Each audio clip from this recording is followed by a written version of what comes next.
Oh, tay, dito ka na naman. Nag-yosi ka na naman. Sabi ko sa'yo, huwag ka na mag-yosi. Masama yan sa'yo eh. May pneumonia ka pa. Eh, alam mo naman, ito lang ang nagpapalakas sa akin. Tsaka, ito lang naman yung nagpapalakas sa aking manoy eh. Ito talaga, tay.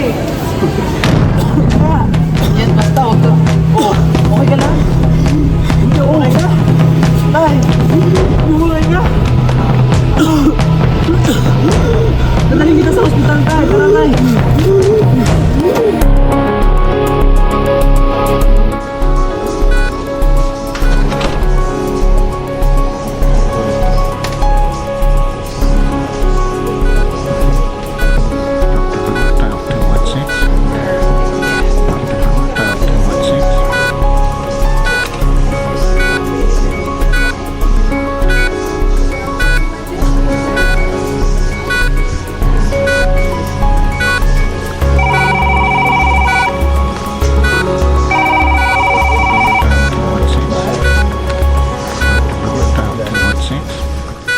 Ang tahimik ngayon, no?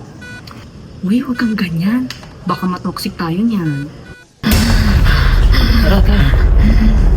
Nice, tulong, nice. Ano po nangyari, sir? Bigla na lang po kasi siya nahirapang huminga, kaya dinala ko na dito siya sa ospital. Oh, sige po, sir. Assist ko lang po kayo, sir.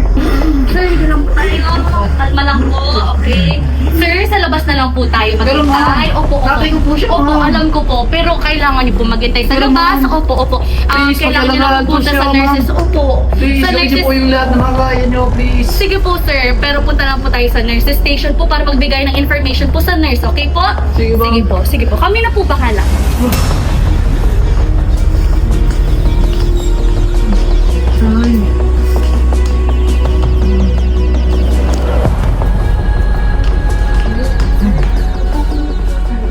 Pero nice yung tatay ko. Kailangan ko po lang malaman yung history po ni father niyo po para sa medical record niyo po kayo. Ano po ba yung nangyari, sir? Bago po kayo pumunta dito? Eh, kasi nagkikwentuhan lang naman kami. Nagtatawanan pa po nga kami. Tapos, habang nagkikwentuhan po kami, nag-iossi po siya. Tapos bigla na lang po naninikip yung dibdib niya daw. Tapos, ayun po, bigla, dinala ko na lang din siya sa hospital kasi nag-aalala na rin po ako.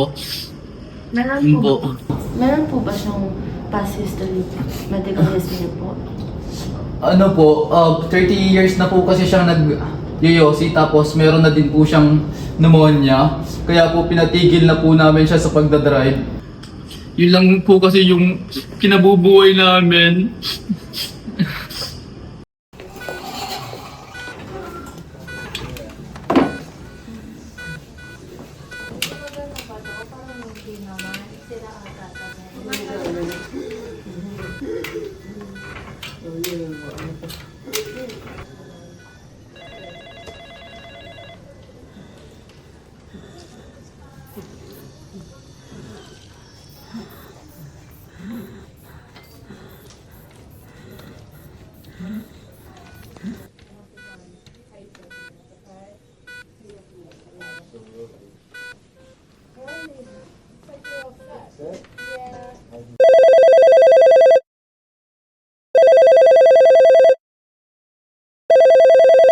Hello, this is Dr. Alang speaking.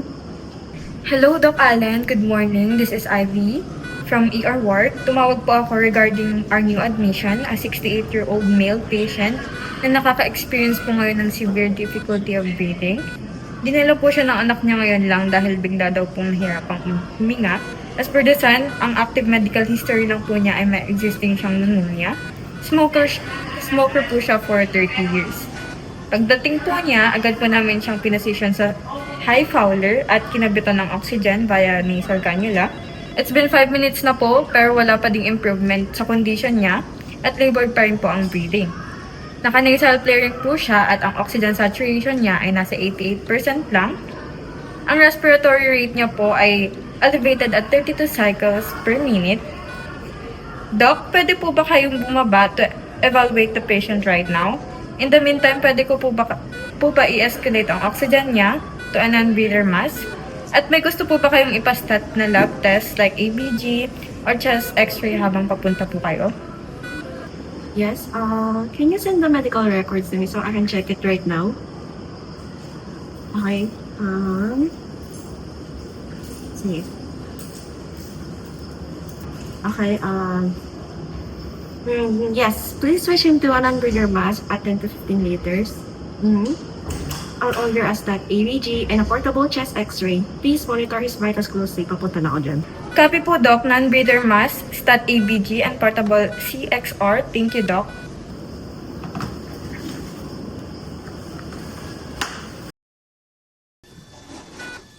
Non-breather mask at ABG and portable CXR.